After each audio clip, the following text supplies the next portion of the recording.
Assalomu alaykum qadrli obunachilar.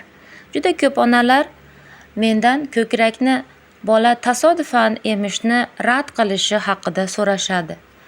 Bu normal holat bo'lib, juda ko'p onalar ko'krakni emishdan rad etishga sabab topisha olmasdan uni sun'iy sutga o'tkazishga harakat qilishadi. Bu juda ham noto'g'ri. Ya'ni juda ko'p bolalarda ba'zi holatlarda ko'krakni emishni rad qilish holati normal bo'lishi mumkin. Xo'sh, nima uchun chaqaloq ko'krakni emishni rad qilishi mumkin? Buni sabablari quyidagicha.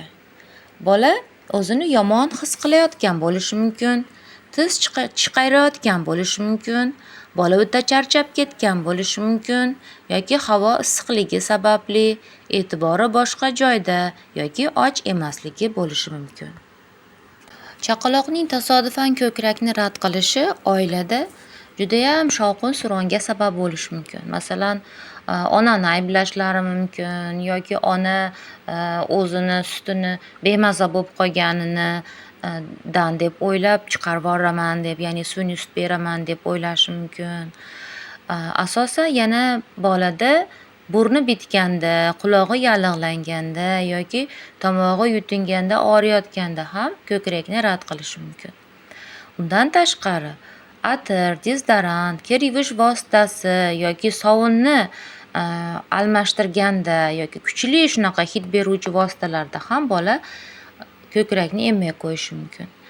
Yoki bo'lmasam ona qandaydir bir dori ichayotgan bo'lsa yoki ratsionini o'zgartirgan bo'lsa yoki ko'kragida qandaydir mastit yoki shunaqa infeksiyalar bo'lsa yoki ayolda gormonal o'zgarishlar paydo bo'lsa ham onani sutini tarkibi o'zgarib qoladi. Ba'zan onaning suti judayam ko'p miqdorda otilib chiqayotganligi sababli bola emishga qiynaladi va u ko'krakni rad qiladi. Yoki bolaga sut kam kelyapti va u judayam ko'p harakat qilyapti sut emish uchun, shunda ham rad qiladi. Yoki qo'shimcha ovqat yeyapti yoki smes ichyapti o'rtada, qorni to'q bo'layotgan bo'lishi mumkin. Xo'sh, chaqaloqni ko'krakni emishga qanday undash mumkin? Buning uchun ona doimo o'zini xotirjam sezishi kerak. Misol uchun ovqatlanish uchun, bolani emizish uchun tinch va soyishta muhit yaratish kerak. Qorong'i bo'lsa yana yaxshi. Undan tashqari bola uxlashga yaqin yoki uyqusini ichida yoki uyg'onishi bilan emizishga harakat qilish kerak. Bunda emishdan tashqari ko'proq teri-teri kontaktni ko'paytirish kerak. Endi onalar aytishi mumkin, qachon bu xavfli bo'lishi mumkin, ya'ni xavotirli bo'lishi mumkin. Qachonki bolada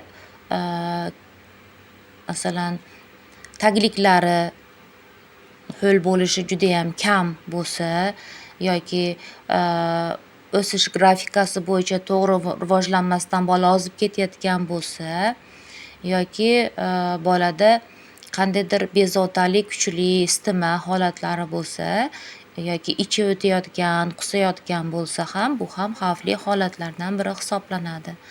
Bundan tashqari chaqaloq har 2-4 soatda och bo'lishi kerak bo'ladi. Agar shu 2-4 soatdan ham oshib ketadigan bo'lsa va bola emishdan bosh tortayotgan bo'lsa, albatta shifokorga ko'rinishi kerak bo'ladi.